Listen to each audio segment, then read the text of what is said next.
Wrestling is trash.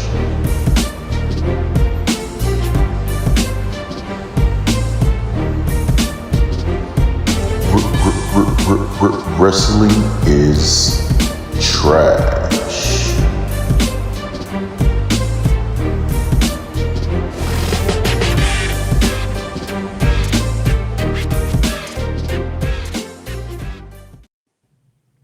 Pow! Ladies and gentlemen, welcome to the Nonsensical Wrestling Podcast, where we talk about wrestling past, present, and possibly the future.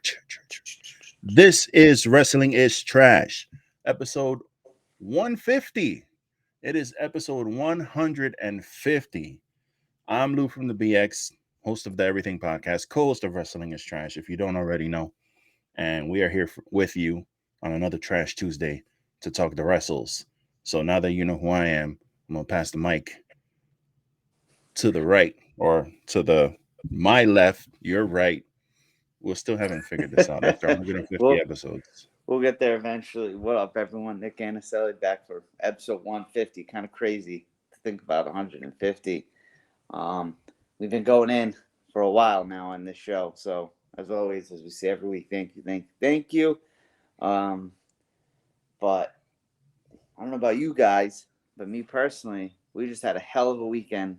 I wouldn't even say, I guess, a whole weekend. Well, you could argue weekend with how much wrestling programs on TV now, but yeah. Hell of a weekend, especially Sunday of wrestling. And we're excited to talk about Sunday's wrestles and a little more with you guys today.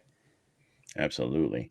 So just kind of bouncing off of what Nick was saying about episode 150, nothing special planned. We'll do, when we get to 200, the plan is to get there. We'll probably do something for the bicentennial. But 150 is just 150. We're happy to be here. Just shout out to all of those who came before us. This show has gone through many iterations in the past. And the father of this podcast, Rambling Rob, shout out to him. Shout out to Dan Dinkins. Shout out to frequent guests on the show, Carl, UW O'Brien.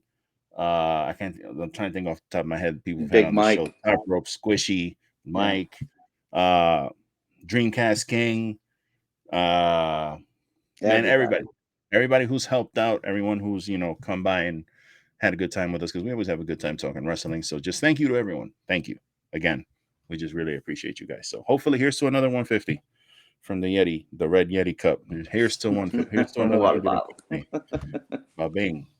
So, as the great Nicholas was saying, this weekend was packed full of wrestling, and it seems like that's just going to be the way it is from now on, because we have a Saturday show now that we got to deal with. Plus, we missed an episode last week. We apologize to all of you for that.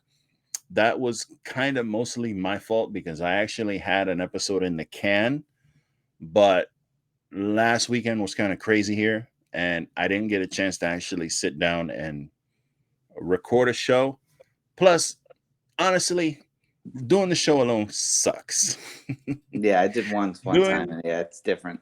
Yeah, it's you think you're gonna sit there and do an editorial or whatever, and it's just kind of like you start getting cotton mouth because you're just talking nonstop, and I don't find it fun at all. But sometimes, every once in a while, if I have a lot of stuff, or if I have a particular topic or something, kind of like you want to sit on the soapbox for a minute, or if Nick has an idea or something, we'll do one. But for the most part, when things like that happen, I usually at least let you guys know.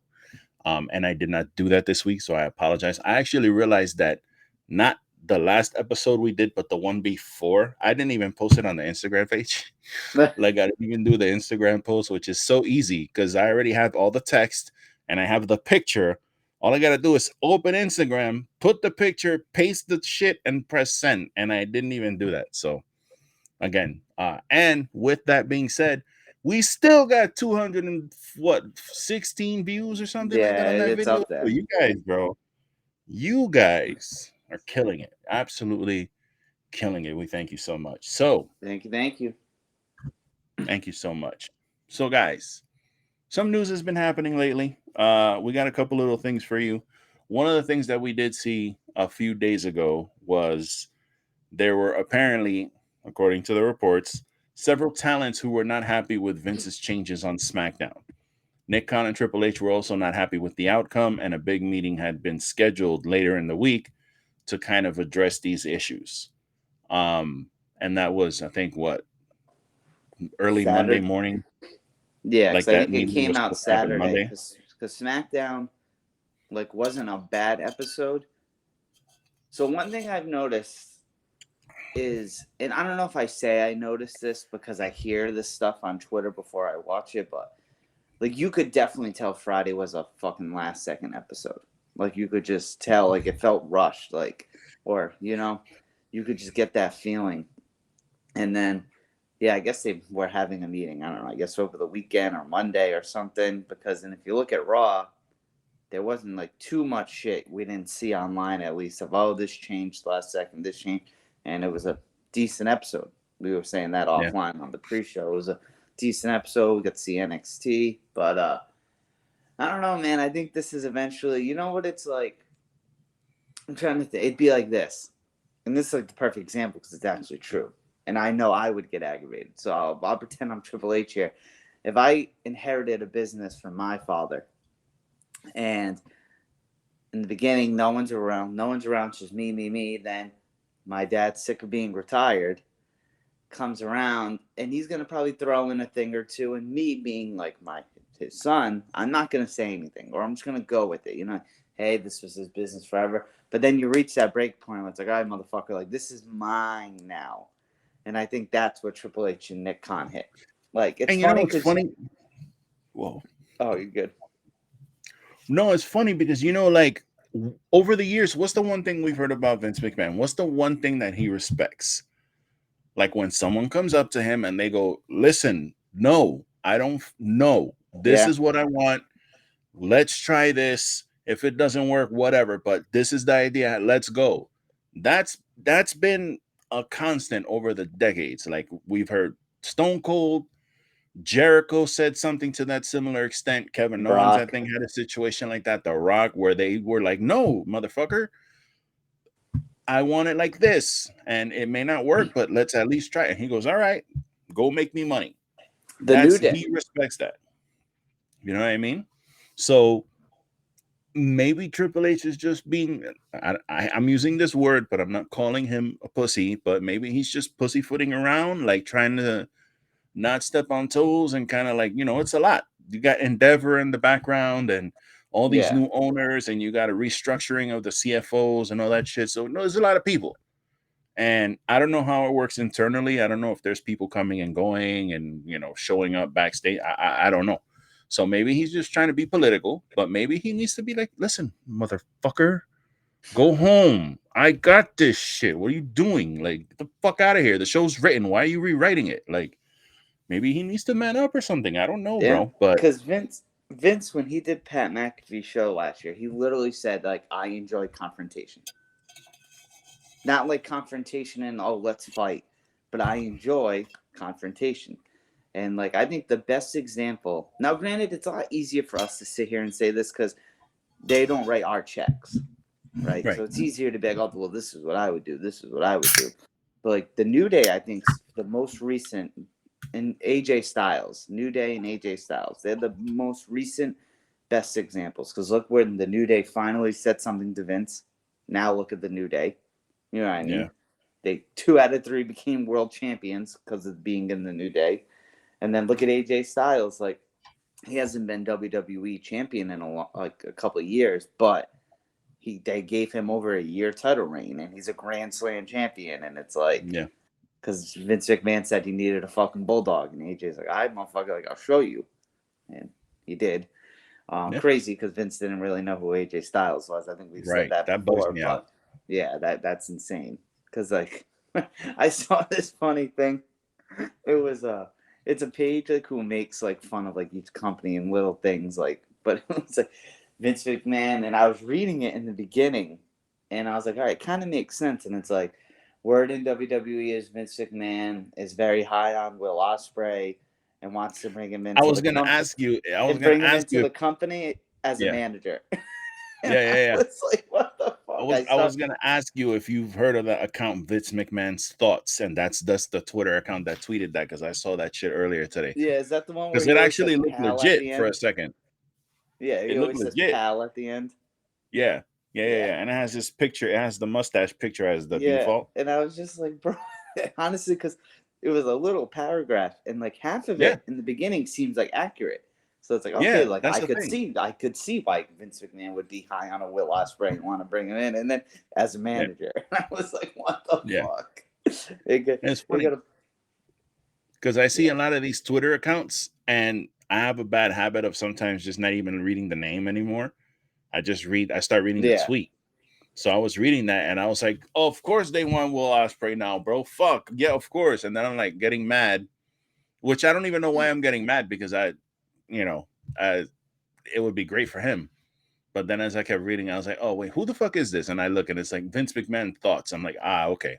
Yeah, I've seen this guy before. Yeah, because excuse me. But Will Ospreay said in the scrum, right? This is his last year of the indie shows. He'll probably just do big things.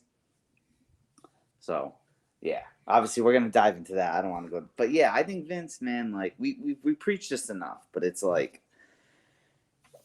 I guess to top it off, in my opinion, I think it's two things, man. I think because of that sale coming, Vince wants to be involved, and it's like 0.10% of me like gets that, like gets it. As much as I hate to say it, it's like, oh, but I get it. But it's like, brother, since Triple H took over, every pay-per-view has been the highest grossing of that pay-per-view ever. And Nick Khan. I got to give Nick Khan his credit in this shit, too. Because he's the reason, like, Bad Bunny and shit was around. But, like, that. Then it's like, Sean Ross Sapp tweets it all the time, like, Louisville, Kentucky, highest grossing SmackDown in this town ever. Fucking Evansville, Indiana, highest grossing Raw. And it's like, dog, you can just sit there and make zillions doing nothing. Yeah. Like that, I feel that's everyone's dream. I don't know about you, that's me. Yeah. Passive income. That's everybody's that's what everybody wants, is passive income. And it's like, and it's not like he didn't do it for a long time. He did it for a long time. And I get it. If he wants to go to shows, like the big shows, if he wants to be at a Mania, cool. Rumble, cool. Get it. It's a big show. Or, oh, they're in the Northeast. Well, you live in Connecticut, so you want to go to the show at MSG or Connecticut or Boston. Get it. You're over there. But, which I guess that's what he's doing, right? I think all this shit's happening remotely, which is probably even more annoying, to be honest. Yeah. But, yes, I don't know, man. We'll just have to see I feel like the thing with Vince, too, is like, I think, like, he thinks that if he stops, like, he's just going to wither away and die. Because, you've heard that thing about, like, elderly people who, like, work until, like, they're 66, 67, into their 70s, they're working because they're like, well, what am I going to do? I'm going to go home. I'm going to sleep an extra 6 hours. Then my body's going to start fucking cramping up and shit because of the bed. And then I'm fucking going to die because I'm just doing nothing. So I don't know if maybe he feels something like that. He's just going to kind of... That wouldn't shock me. Like, what else does he have? I mean, he's got his grandkids and all that, and his wife. Or I don't even know if he's still with Linda. I have no fucking idea. Yeah, I'm kind of curious about that, to be honest. But that's the weirdest relationship ever. But I don't know. Maybe it's a little bit of that. And then what you said too rings true also, because we had a report here from Mike Johnson from PW Insider. And he said that last night's Raw had a lot of Vince McMahon fingerprints on the show, much like last week's SmackDown. And it said, while Vince McMahon has been remotely influencing WWE programming since WrestleMania, the belief among some we've spoken to is that influence is likely to grow in the coming weeks and months as the Endeavor acquisition gets closer to being finalized. So maybe what you're saying is true. Is like, as he's getting closer to this, they quarterize this deal or whatever, he's just going to keep putting more and more. But my thing is, like, what's going to happen if you don't change shit? Like, are you going to lose? You're not going to lose money. Like, you're not going to lose money. You're not going to lose ratings because of... And now, granted, last week, they advertised a world championship title match between Seth Rollins. Well, he had an open challenge. and we thought it was going to be Gargano or whatever. Turns out that it was going to be Tommaso Ciampa, who was going to answer the open challenge. And then he was going to lose, obviously, because you're not going to have him beat Seth Rollins. And Vince changed that to the Finn Balor beatdown. And then he had Tommaso Ciampa come back and beat the shit out of The Miz. Now, if you ask me, those two calls were the right call. Because we were talking about this open challenge shit with the title. And it's like, get him into a feud. Stop this open challenge shit. Like, it'll mean more for the title if you're feuding with someone who's a credible threat instead of just going, anybody wants a shot? Come take a shot. Like, you're not Orange Cassidy, bro. So now that you at the same time that you do that, you're building up Finn Balor as a credible threat, because now he's like back to old Finn, where he's just like attacking you out of nowhere. He's doing those dark promos, and that worked. And then the Tommaso thing also worked, not to the greatest extent, but it definitely worked. He came back, he beat the shit out of the Miz, which poor Miz, like that guy's the last 4, 5, 6 the Miz weeks. The Miz beat the shit out of him last night. Oh Jesus, really? Yeah. All right, so I guess they're gonna feud, but anyway, what I was saying was that at least for Vince in that aspect, it made sense to do those changes, and that's fine. But if you're just going, no, I don't want this, just because like that, I don't understand. Like, I don't understand that shit. Just changing shit because you feel like it. I'll say this about Vince, because he left what was it, July of last year, right? Yeah, that's when like he stepped down. When he does shit good, it's good, but when he does shit bad, it's bad. And I'm trying, like, an example, like if you think of WrestleMania last year, so in 2022, like there was no need for Roman and Brock to be in that match to unify the titles. Yeah. Like, there wasn't. You know what I mean? But there were other storylines on that card that were, like, good. Like, he did the Cody thing good. Like, the Cody and Steph thing was very, very done well. So it's like, you get that right. But then this, like, you punt. Like, you're saying right there.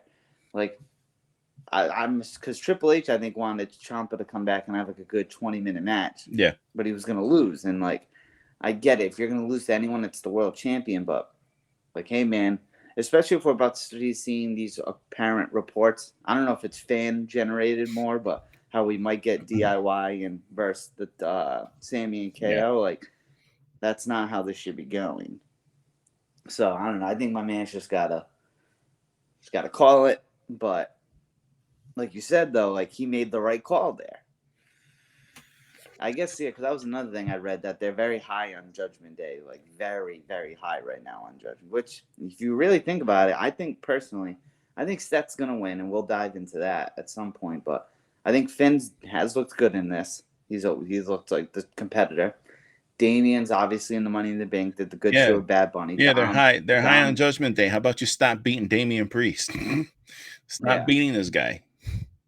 Yeah. Yeah, he had because he fought Cody last night. That's one thing I don't understand. I don't know what happened last night. As far as him, because I didn't watch Raw. You guys, I definitely watched Carmelo, and I caught a couple things here and there, but I don't watch the whole show.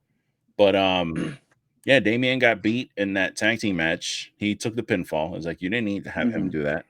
And it's just like, one thing I don't like is when, especially like last night, Carmelo Hayes showed up, had a match with Finn Balor. He's a champion. Finn is not. But you can't have Finn lose because he's about to wrestle Seth on the pay-per-view for the title.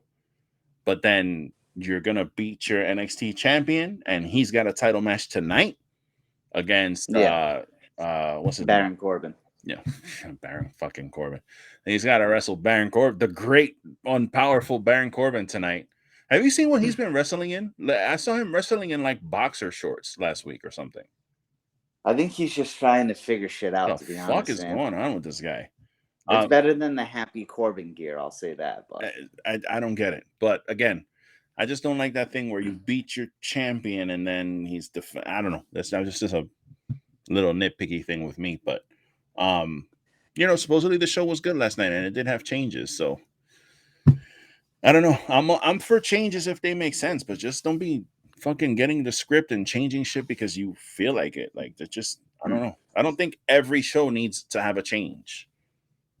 Well, speaking of changes, Mm. to move on, one thing that has not changed, Fightful reported, as we had the great Forbidden Door pay-per-view on Sunday, that Kenny Omega and the Young Bucks and CM Punk were kept on separate sides of the building during Forbidden Door. I don't want to stay on this forever, but to me, just common sense. And the reason I say it's childish, yes.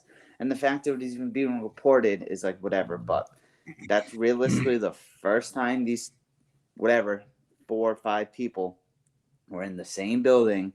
Since then, obviously, I would probably have done the same thing. Yeah. Just keep them on separate sides, and then eventually it's just all going to buff out. Yeah,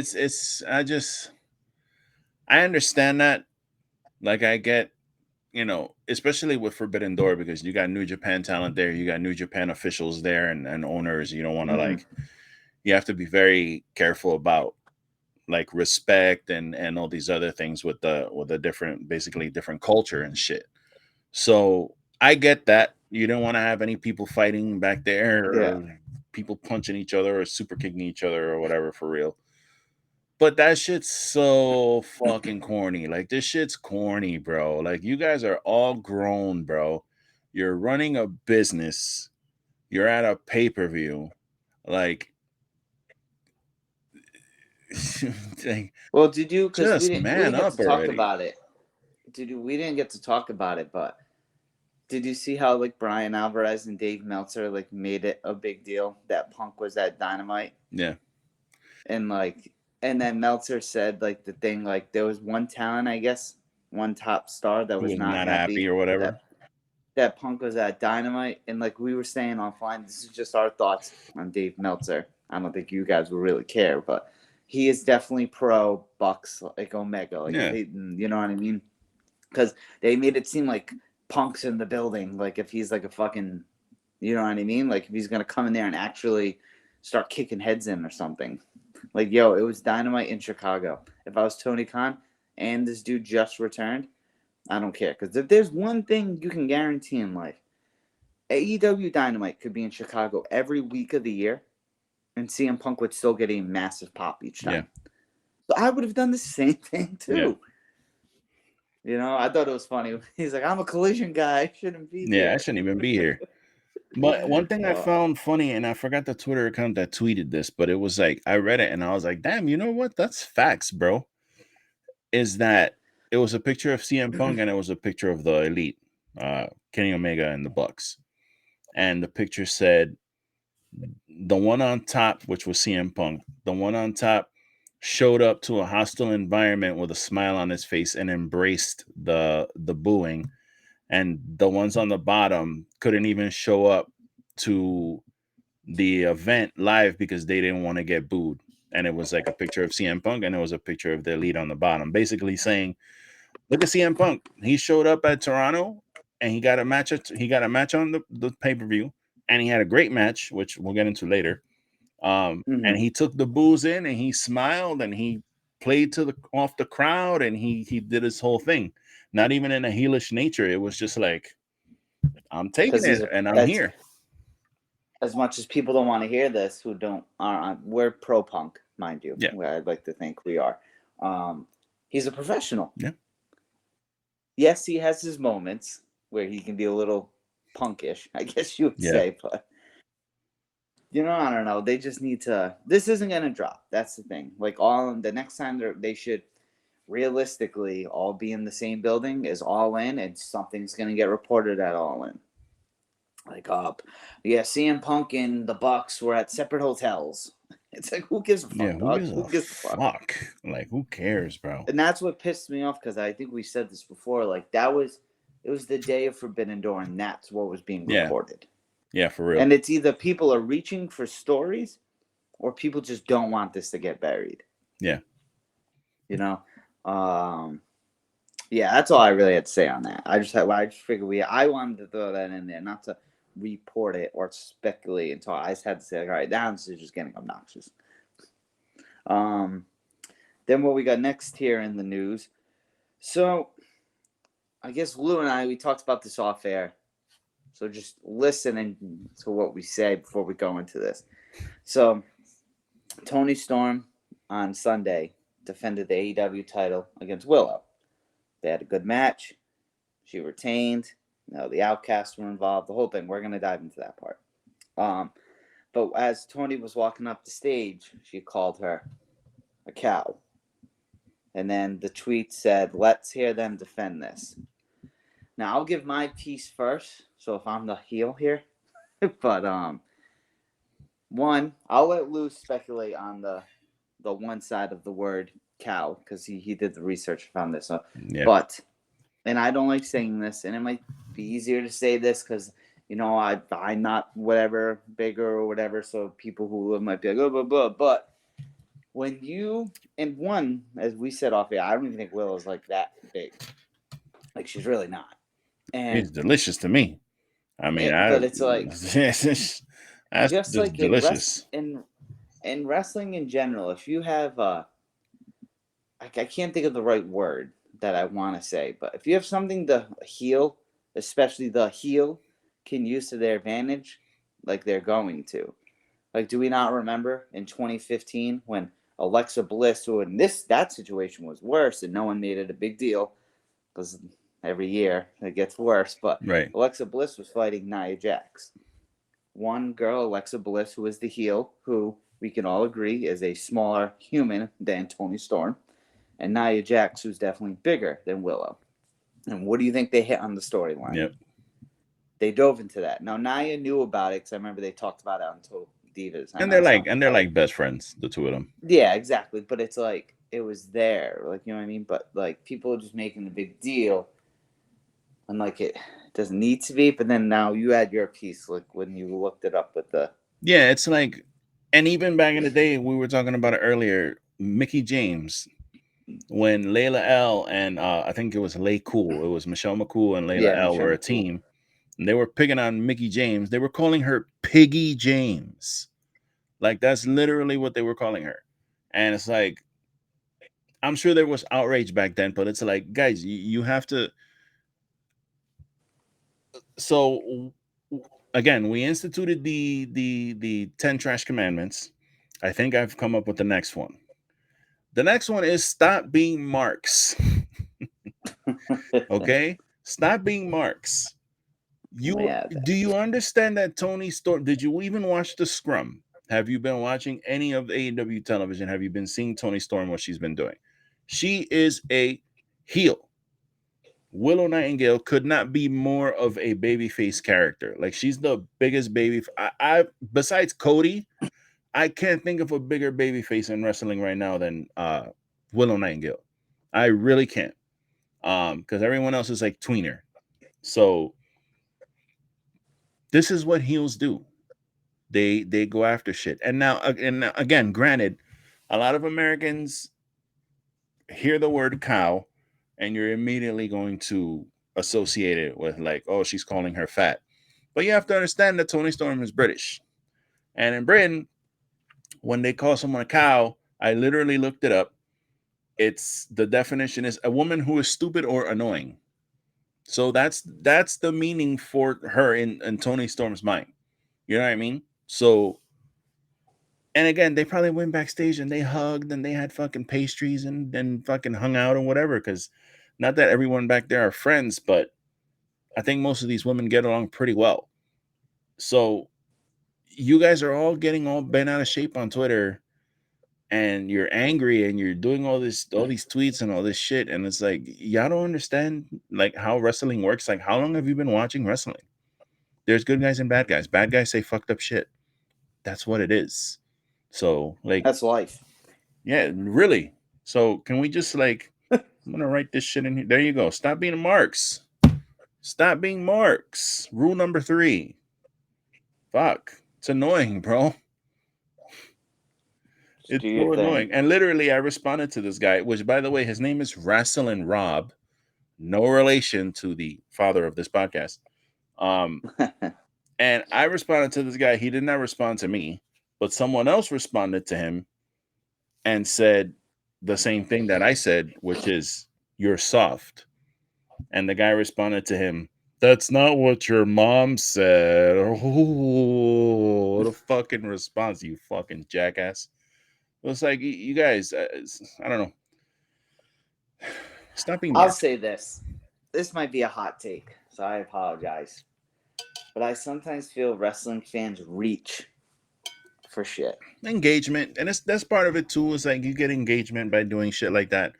I mean, he had mad retweets and quote tweets of people telling him he's a pussy and he's soft, and the other half were like, "That's bullshit. She called her a cow." It's like, I guess that's what they get out of it. But it's like, Yeah. I tend to read these things and take them at face value and not think that's what they're doing. But for the most part, that's probably what they are. So that's why for the most part, I don't even comment or any of this shit or retweet it because I don't bother with it. We try not to fuck with the negativity. I'm trying to take, the daily dose of Nick Anicelli medicine and be a little more positive when it comes to Twitter and all that. So I try not to engage, but sometimes I just have to say something, and I contributed to that one. So, now, I know we're getting ready to dive into the card, but I have to read this tweet since we just talked about the Vince thing, and I'm reading this firsthand. Now, this is coming from Just Alex on Twitter. I don't know shit about this guy, so I don't know if he's one of those guys that's very AEW or WWE heavy, so I'm just going to read it how it is.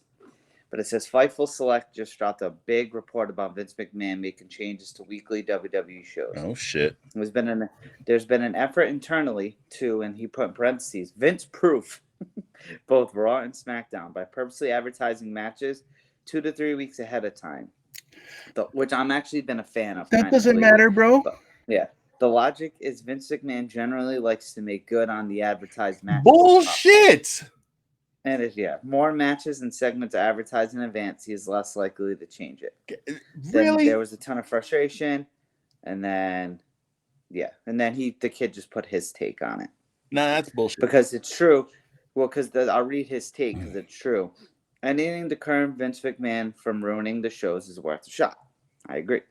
The thing is, Bayley and Shotzi was advertised as a week in advance, and it still got dropped. So is 2 weeks really going to make that big of a difference? It's not.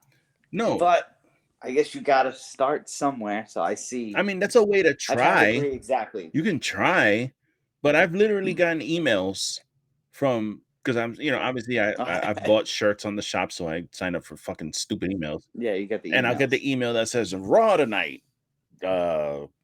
Bayley versus Io Sky, and we're gonna have a 3-way match with Finn Balor and whoever, and then you watch Raw and they don't have the fucking match.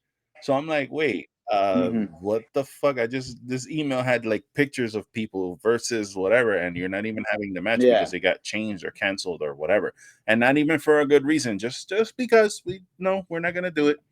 So it's like, that's bullshit. And Bayley and Shotzi wasn't just a singles. If you remember, Bayley was defending her Money in the Bank spot. Wow.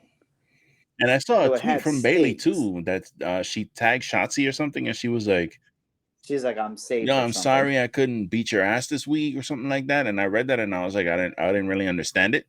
And now that makes sense because they were supposed to have a match that got canceled. That's crazy, bro. I don't know how much that's gonna do, but I mean, if that's true, they can try to do that. But I mean, I don't know. I don't know if that's gonna work. I don't know. I guess we'll see. But one thing we will see, and you guys will see, I'll let Lou run down the card because he's got these amazing notes. As we've said before, we have this shared note. And when I opened it and I saw Lou because I added the match card, but he made it very in depth with other people's point of views. I was like, damn, my boy, a scientist. Well, here, I'll say this. I want to shout out this Twitter account called Puro Power, Puro, Puro, pure. It's pure power, translates to a Spanish word. This guy has a great Twitter account, and it's he's like almost like a wrestling historian. He posts a lot of very cool shit. And I noticed that he was posting, he or she, because I don't know who this person is, obviously, but this person was posting impressions of some of the pay-per-view matches from Japanese media and fans. So I just thought that Mm. these impressions were interesting to look at because, like, some of these matches, like Sting and Darby and Naito, I had a certain opinion about it, but then I read these impressions from the Japanese fans, and it was like opposite of what I had, and it was just I just found it interesting how they see things and how they perceive the match and the characters, and to how us in America do it. So I put these notes in there just because I figured we can read them as we go over the matches and just kind of like contrast and compare our differences, because I thought it was pretty cool how they took some of these matches. Yeah, I agree. So I'll let you. Do you want to scroll to the bottom and go up, or start from, because it's in order. The matches are in order, but it's obviously the last match is on top.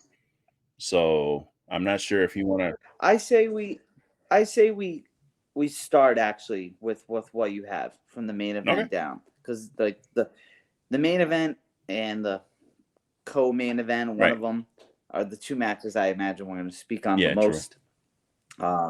So we're not rushing through that by any chance. So yeah, I'm down with that. Yeah, let's start. Yeah, that's cool.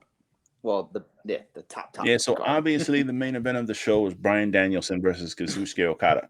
And this was the much ballyhooed dream match between these two. They've been wanting to do this for years.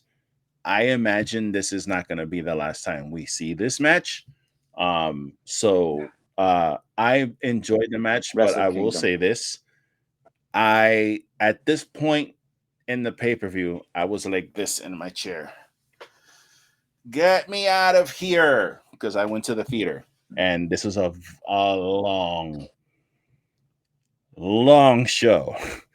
And where I was sitting, of course, someone decided to sit right next to me. And she was I'm a big person, so I'm not talking shit, but she was a big person. I was a big person. So we're sitting there like trying not to touch and be in each other's way and sit comfortably. And I was not. So I was trying extra hard to make sure she was comfortable, and I was sitting there, and I took that stupid fucking IWGP title with me to the theater for no reason. Hey, I was like, that is not stupid. That was damn near. That was one of the matches of the year. I was like, why the fuck did I take this belt with me into a dark theater? Like, it didn't make any sense. But anyway, at this point in the show, I was super uncomfortable. So while I did enjoy the match, there was a lot of me shifting and kind of moving around. But I thought the match was dope. Apparently, Bryan Danielson broke his forearm 10 minutes into the match. So that probably led to the weird finish. And even with that, I thought it was pretty creative of how he kept changing the finisher to try to get him to tap out. It was clever. It was very clever. And I love, bro, I love watching Bryan Danielson wrestle, man. I really do. Yes, I just love 100%. Watching this guy wrestle, because he just he's loving it. He absolutely gets it. And it's just fun watching his matches, man. Some of his matches that I've seen are probably some of my favorite matches ever. I always go back to that Brock Lesnar. That match that he had with Brock Lesnar was fucking phenomenal. I love that match. But yeah, I'm a big fan of his, and I love watching him wrestle. Now I will say, and we've talked about this before, as far as New Japan, I'm not 100% up on New Japan. So I've seen Okada have matches before, so I've seen Okada, but we'll talk about someone as we go down the card in Tanahashi, who, we'll talk about that later. But so I was familiar with his work, but I will say this about Okada: that entrance is fucking fire. That entrance is the shit. That was dope. He comes out. The thing is with Okada, like, what I like about him, and also what I like about Tanahashi, as far as their entrance, they look like stars. Like, when he comes out, they're presented as mega stars. And when he comes out, and that big fucking gold shit is all over the screen, and it's just showing his name and gold falling, and there's money falling everywhere, and he's got the badass robe and the look. He just looks amazing. So, and he's got like movie star quality, like handsome dude, So it just, his whole presentation is fantastic. And in the ring, he kicks ass. He kicks ass. That Rainmaker Yeah, is just man. it might just be a clothesline to some people, but that shit ain't just no normal ass clothesline. No, dude, this was great. It was a match everyone's wanted to see for years. Like, even when Brian was with WWE and when he had to retire, everyone's like, damn, will we ever see this? Then we won't see it. Then when he signed to AEW, no one was even, people were talking about this match before they were talking about him going with like Omega. Yeah. You know what I mean? And it was dope. I thought it was really cool. They got the final countdown, which if you saw in the scrum, Tony was very verbal on how he spent a wrestler's contract to get that. So I don't see that happening often, which I'm cool with because I'm personally a fan of Brian's theme that he has in AEW. Although that was dope. And then I want to throw, did you hear Tony's comment though about the runtime? No. So he said in the scrum, because some guy pretty much said like, hey, it was a long show, man. And Tony, to sum it up, because then I want to give my thoughts on the match, but Tony's thoughts were essentially, we'll never go out over 3 hours and 58 minutes. Like that. So every AEW, he pretty much summed up saying every AEW pay-per-view will go 3 hours, 58 minutes. The only one that's ever beaten that was the one I was actually at, Double or Nothing in 22, when Punk won the title. And that was because he's like, we were on the West Coast, so it was earlier in time, and, which was true, because I was watching it there, that was when the Celtics and Heat were in Game 7 of the Eastern Conference Finals last year. So he wanted to hold off the last 3 matches because they knew they were good. Oh, okay. But anyway, yeah. So I had to throw that out there when you were saying the sitting down thing. So just know every show you go to in that theater is going to be at least 3 hours. I mean, before I let you talk about the actual match, the thing is with that too is though, I go to the 0 hour. Like I'm there at, I'm at 6:50. I'm in my seat. I'm ready. Start the fucking 0 hour. I'm ready to watch. So I'm adding an extra hour on top of everything else. You know what I mean? So it's an extra fuck. Because it was funny because when I was sitting in the theater, I literally walked in the theater and the top row, the second row under, and the third row were completely empty, except for the 2 people who were sitting right next to me. Because I was sitting right in the first seat in the first row, in that last row. Because I always pick the ends because I use my vape and I like blowing it where there's nobody in case somebody goes, "Dude, you can't do that in here." So I like to sit on the ends, and literally they were sitting right there, so next to me. So I get up there and I sit, but they were the only ones there, and I was like, "Oh shit!" I thought this shit was gonna sell out, and then like the whole 0 hours playing, then like 7:40, 7:50 people started like coming in to fill in. So I was like, okay. They don't give a shit about the 0 hour. Maybe next time I might just skip the 0 hour. Yeah. Because it's on YouTube. Yeah, anyway. I can just watch it on the way or sit in the car and watch it or something. Yeah. But anyway, I thought this match was great. When I hear wrestlers getting injured and then continuing going, I think that's so dope. Because he easily couldn't. Because there was that one spot in the match where I thought like, oh shit, he's actually hurt. Yeah.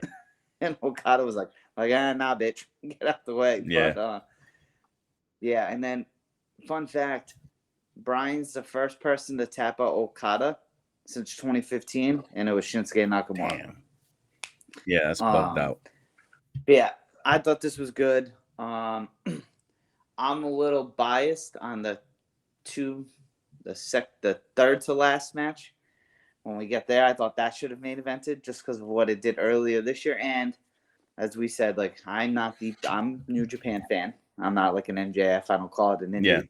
Yeah.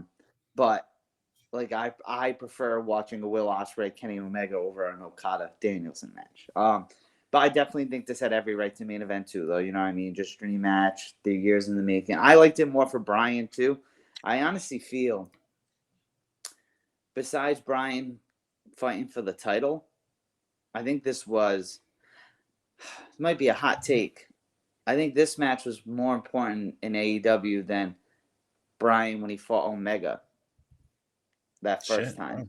Even though that was a dope match, but he made it. That was on a Dynamite too, though. But this, he like main evented the Forbidden Door. Bro, that match, that match is on YouTube for free. I highly. If you haven't seen it, or if you haven't seen it since that shit dropped, go on YouTube and look up Omega versus Danielson and watch that shit. That match is the shit. Yeah. But yeah, I thought it was really good. Like I said, the final countdown part was dope. I thought it was really good. Seeing Okada tap shocked me. I did not think he was going to tap because I knew he's booked good. He's a hell of a performer. But yeah, that's all I have to say. It was a great way to end the show. For sure. Definitely. It was definitely worthy of the main event moniker. So as I said, there's only 6 of these that I have that I pasted in here from Puro Power. So this is obviously one of them because it was a very big match. So according to Japanese media, Okada's defeat via tap out was the first in 8 years since he was beaten by Shinsuke Nakamura, which Nick just let us know about that. The reaction from Japanese fans have been generally positive, owing to Bryan Danielson's respect for Japanese fans, such as his use of the old theme song, The Final Countdown, from his American Dragon days in Japan. Many of them said the defeat was understandable because the match was held in Canada. They also stated that it would also benefit Okada's career in the long run because a shocking loss can have more of a positive than negative consequence for a strong character. And I really like that they have that mentality there because they're not just thinking about the loss in itself. They're thinking about long-term booking for this character and where it may go into the future. So I thought that was cool. Like that just little anecdotes like that you get from like the Japanese crowd. I really like the way that they look at things like that. So, and it's true because look at since 2015, this guy hasn't tapped. So he was tapped out. What does this mean for him? Is he nearing the end of his career? What's he gonna do? You know, he wants to get that get back at Danielson. Where is it gonna be? Is it gonna be at All Out? Is it gonna be in Japan? So, I thought that was pretty cool. So, I thought it was. The next match we have here on the card obviously was the pre-main event, which was Sting, Darby Allin, and Tetsuya Naito versus Chris Jericho, Sammy Guevara, and Minoru Suzuki. So there were a couple things I loved about this match, and then there was some very weird stuff that happened during the match that I didn't understand. But the highlight of the match for me was when fucking Darby got knocked the fuck out by Minoru Suzuki with that elbow, bro, and he just flew out of the ring. Fuck yes, he did. Yo, all of us in the theater were like, yo, what the fuck? Like, he literally, he knocked this dude. Like, he fucking knocked him. That shit, that just looked ill. There was a lot of that in this pay-per-view, too. There was a lot of elbows in this pay-per-view. Like, a lot of people usually complain about super kicks. Nah, bro. This was all about the elbows to the neck. But I thought there was a little weird situation for me when I was watching it personally. I don't know how anyone else took it, but I thought the match itself was a little sloppy, especially with Sting, because, you know, Sting he's been doing this decades. He's a ring general. He knows how to move in there. He knows his spots. He knows what to do. He knows what to call and what not to call. And he was doing weird shit, like he was at the turnbuckle, then he stepped in the ring, then he was standing in the corner, then he left, then he came back in on the other side of the ring post and just kind of like walked. I thought he was injured because he was like walking all fucked up from one ring post to the other to go out, and I was like, what the fuck is he doing? Like, it was like if he didn't know what he was doing. And if I found that super strange because I guess something happened that wasn't supposed to happen. And because the thing is, for me, when I see stuff like that, it takes me out of the match because now I start thinking about what happened that fucked up instead of trying to enjoy the match, which is a problem. I know it's a me problem, so probably a lot of people didn't feel that way. But I'm watching Sting and I'm like, what the fuck's he doing? Because I know that he knows better than to just walk into the ring and then stand there. And he's looking at them and he kind of like sort of reaches, but not really. Then he comes back out. And I'm like, the fuck, what's he doing? And I know that spot with Sammy, with the 650 that he did, I guess Sting was supposed to move out of the way. And he didn't move in time. So he got hit. And we didn't see Sammy the rest of the match. So I don't know if Sammy's hurt. They haven't said anything about Sammy being hurt. He hasn't tweeted anything.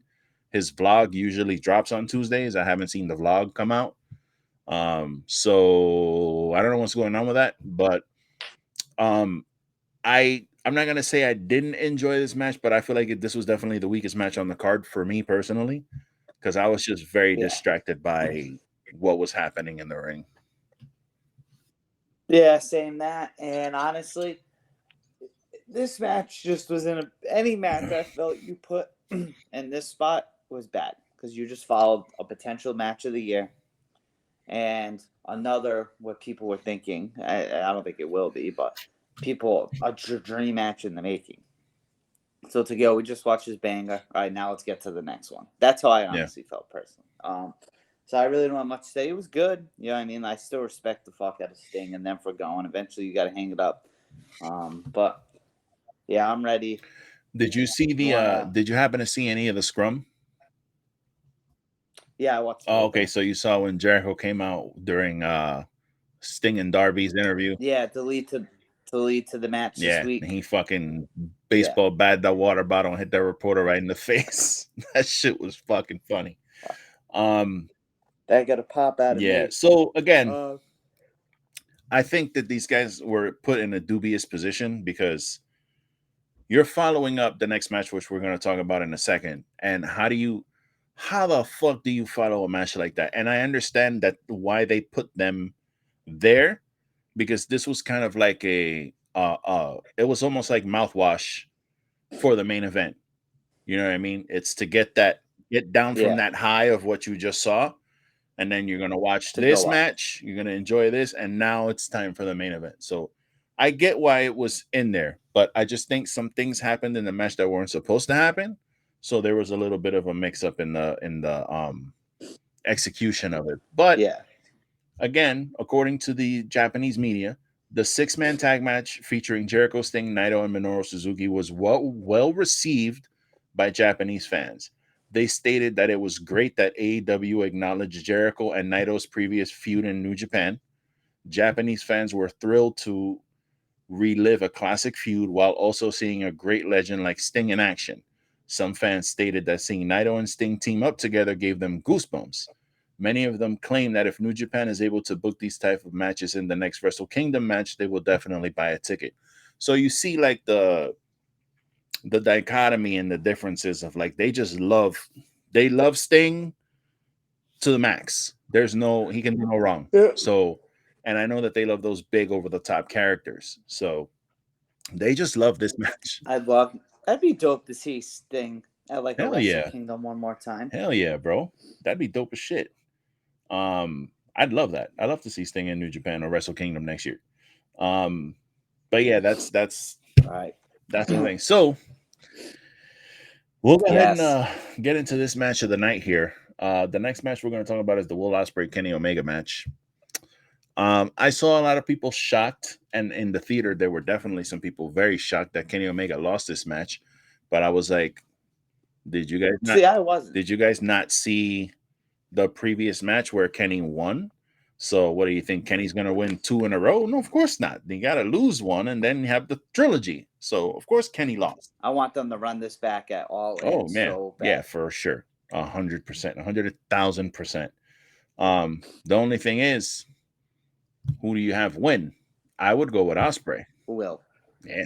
I would go with Ospreay 100%. And just have him. That's his home. Because that's his home area, correct? Yeah, I would have him win the blow-off match. Let him, because he's a New Japan talent. He keeps the title. Yeah, I would. That's what I would. I don't know what's up with Kenny's future. But bro, this match was, again, we've talked about that first match ad nauseum. It's been my match of the year so far. It still has not been dethroned, even with this match, and I'll tell you why. As much as I enjoyed this match, the Don Callis shit, I was like, you don't need this. Like, you don't, bro. You don't need this. Like, you don't need the interference, screwy bullshit, even though it didn't really affect the finish so much, because Will finished him off with that fucking Tiger Driver 91. He finished him off. Even though I'm sure the screwdriver thing, it contributed, but I didn't need to see Don Callis come down to the ring. I didn't need the goofy fucking security guards standing there. I don't know who the fuck those guys were. It looked like Dana White in a fucking mask. Yeah, I I didn't thought the need them same there. fucking thing. Yeah, we didn't need them there. Like, I didn't need any of that shit. You just needed to get these two guys in there and have the Yeah. match. Like, that's all I needed. So that's probably Excuse me. the only reason I would put and honestly, there was something about that Wrestle Kingdom match, just the atmosphere of that arena and the way they had their entrances and the fact that it was in Japan and you're seeing the Well, and I'm then gonna sound I'll the sound press super conference ignorant right before now, but too. yeah, but just like the Japanese letters when they have their names and then it flips over to English for that because you're watching the English dub, it actually flips over. But you're seeing like the Japanese letters and the Japanese presentation. It really, really, really added a lot more for me. Yeah. That first match. So I would put the first one. I'm still holding that first match way up there, but taking nothing away from this match. This match was fucking phenomenal. Yes. Thought it I was loved it. great. I love watching Will Ospreay. That dude, like, I've been probably actively watching him now since we've been pretty much doing the podcast now. So like the end of 21, beginning of 22. So not on the newer side. I'm very open about it. But man, every time that motherfucker wrestles, it's just more and more and more. And it's crazy because then I go back and watch more and more of his older shit. Yeah. I just like the guy a lot. I want to see him on TV a lot more. But at the same time, I love that he's like a special attraction. Yeah. And you don't get him often. But when he goes, did you see his Twitter leading up to the show with like his wife like pretending the vacation? Yes, I didn't. I'll be honest with you. I saw it there in the feed, but I didn't watch any of it. I know he was like Bro, making after fun of this Canada show, and shit. go to after this show, go to the page. He's just pretending to be miserable the whole time, and it's hysterical. But yeah, so it was cool to see that side of him. But anyway, back to the match. Yeah, just insanely good, man. Insanely good. Like these two can just go. They can just go. They fucking beat the shit out of each other between the screwdrivers, just everything. Like this was what these two do is because they did in the first match and they did it here. And I haven't had this happen to me as a fan in a while. Is there were so many times in this match where I'm like, all right, it's fucking over. And it wasn't. And I literally, and it was not like I was mad. I wasn't mad. It wasn't over. But I was just like, and it's funny because so I told Lou this based off like my time schedule where I'm at, like work's pretty chill with me letting me do what I want. So I bring my iPad to work and I watch. So some of the matches I get a little distracted, but like this one I was like, I'm gonna watch this match. And like it's not like I'm in my because if I'm watching wrestling alone, I'll react.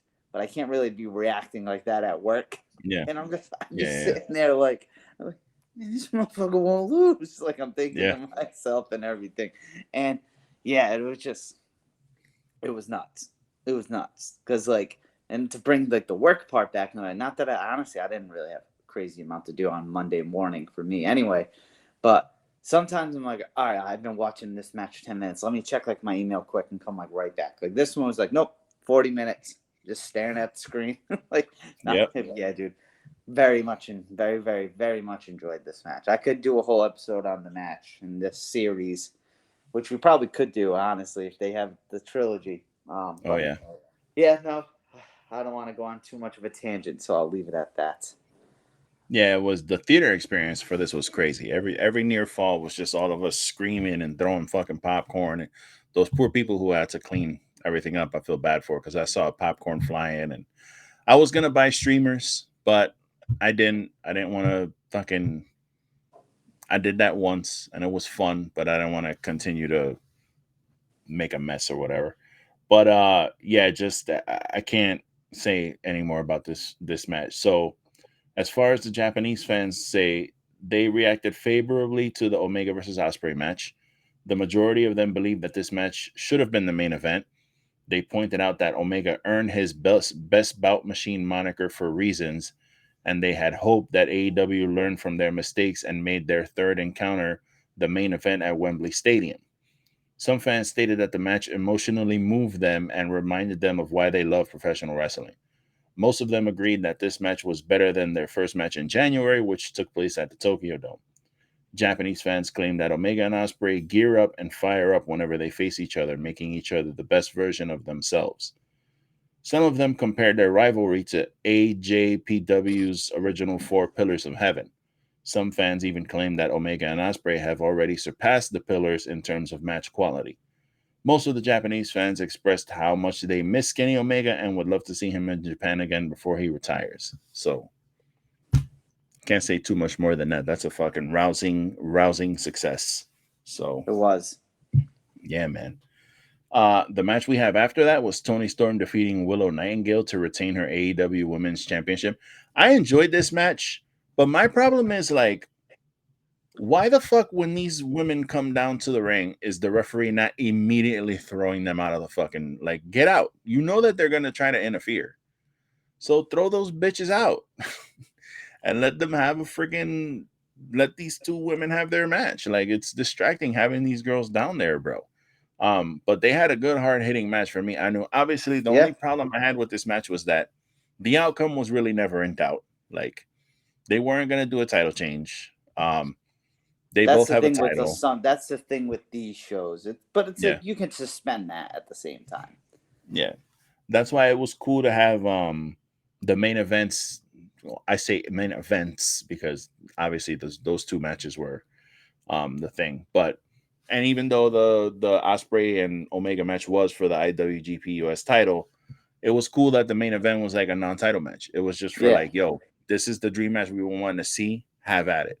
So I appreciated that. But this match, taking nothing away from these women, I think they had a tremendous match. Willow Nightingale has leaps and bounds grown as a wrestler. Like, dude, I feel like the past like 3-4 months, like not even like year. You know, people's like, oh, in the past like 3-4 months.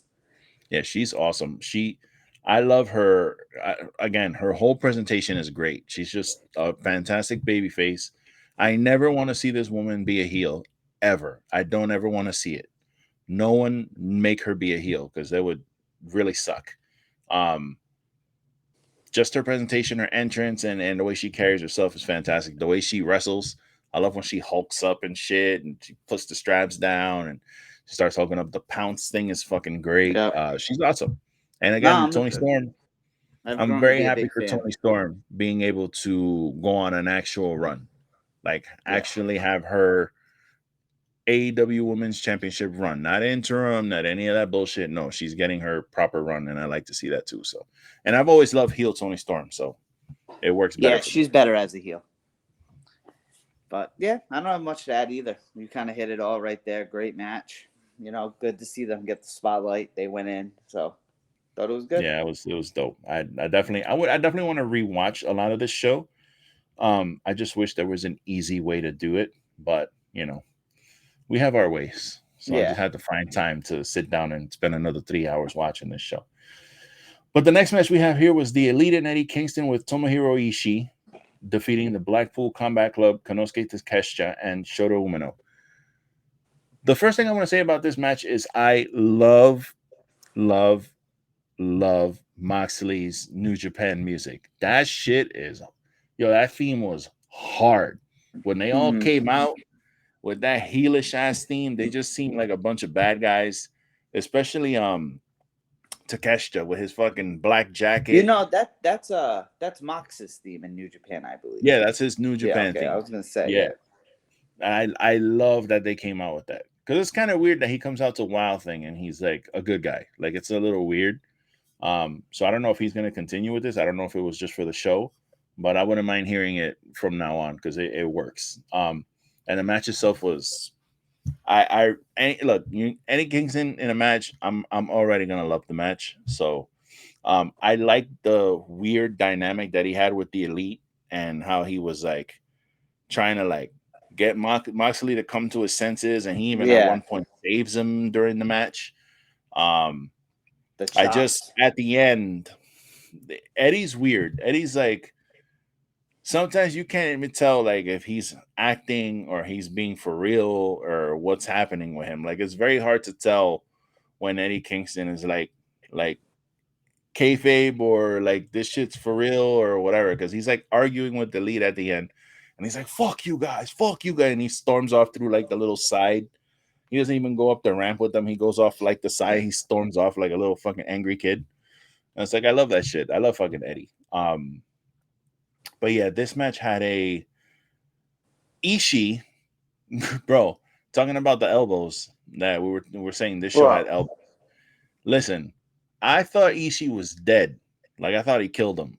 I was like, I could not fucking believe how they made that shit just look as brutal as it did. But dude, Takeshita, as a good guy or a bad guy, is a star, dude. That dude is a star, and he needs to be the one to dethrone Orange Cassidy, bro. Put that belt on him immediately. When Eddie and Moxley were just going back and forth with the chops in the ring. Oh man, dog! I felt like it was like 5 straight minutes of that. Yeah, Eddie loves that shit. Eddie, for some reason, loves getting chopped up and chopping people. Yeah. That don't look like fun to me, man. No. That does not look like fun to me. No, but yeah, it was good. And then the next match, I don't know how I really feel about the next match, to be honest. Yeah.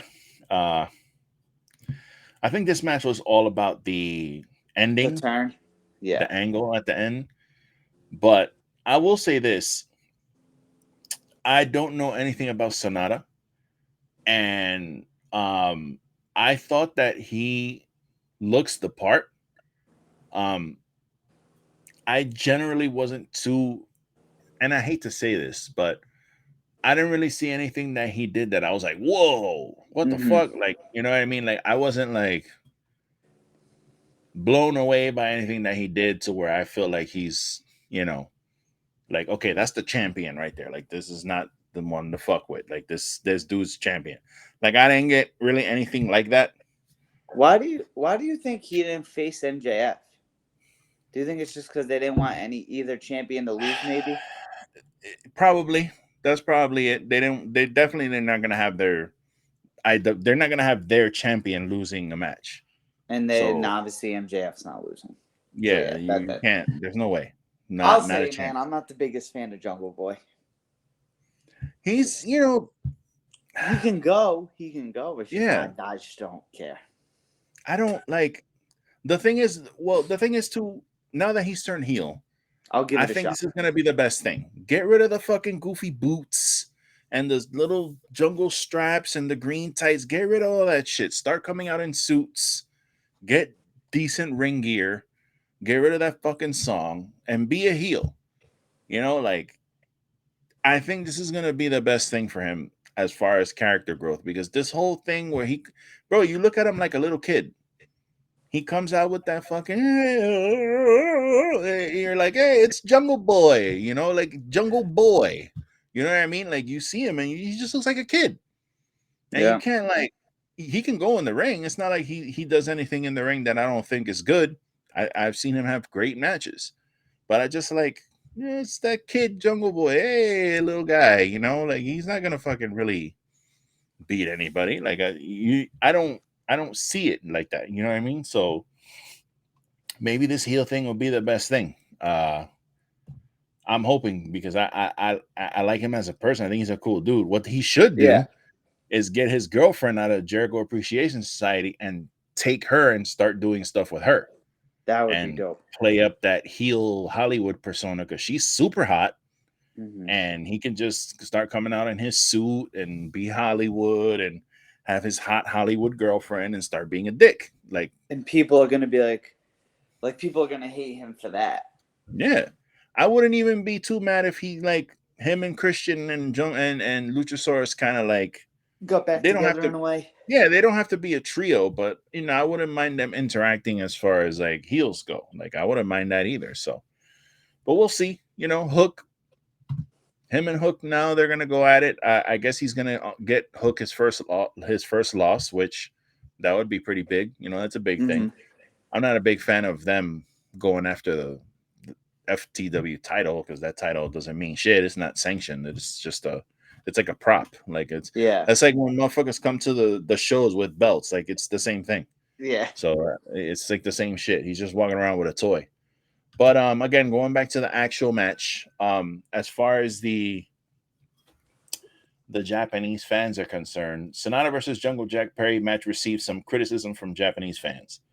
Most of them did not like the idea of the IWGP title match being fourth match on the card. Many fans criticized New Japan's policy of making too many title belts, claiming that it devalued the IWGP World Heavyweight title. Some people critiqued Sonata for not having enough presence as the IWGP champion, pointing out that the crowd seemed to forget about Sonata as soon as Jungle Boy turned into a heel. Some Japanese media did not use Jack Perry's name in the title of their news articles, instead using Beverly Hills Dylan's son or a famous actor Luke Perry's son. Wow, that's fucked up. Some Japanese fans pointed this out, claiming that Japanese journalists did not respect Jack Perry enough. That's fucked up. But he can use that. I really don't got much. Yeah, I don't got much to say on the match, but and this is where I say I'm not the biggest Jack Perry fan, Jungle Boy fan, but like that's the IWGP like World Heavyweight title. Yeah, you could have fed him someone better than Jack Perry, in my opinion. Yeah, I mean, now who that is? You could have named a few people probably instantly, but and I'm not going to go down that. But who would have been a good opponent for Sonata? That's like a credible threat for the title, but is going to take the loss and it's not going to hurt.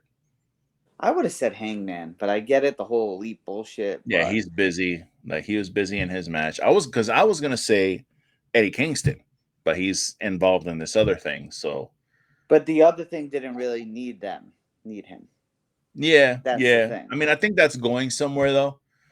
I think it's going somewhere. So we'll see. But could have had Wardlow in there. I was thinking Wardlow, but for Wardlow to take another L right now, that's 2 L's in a row. I don't know, bro.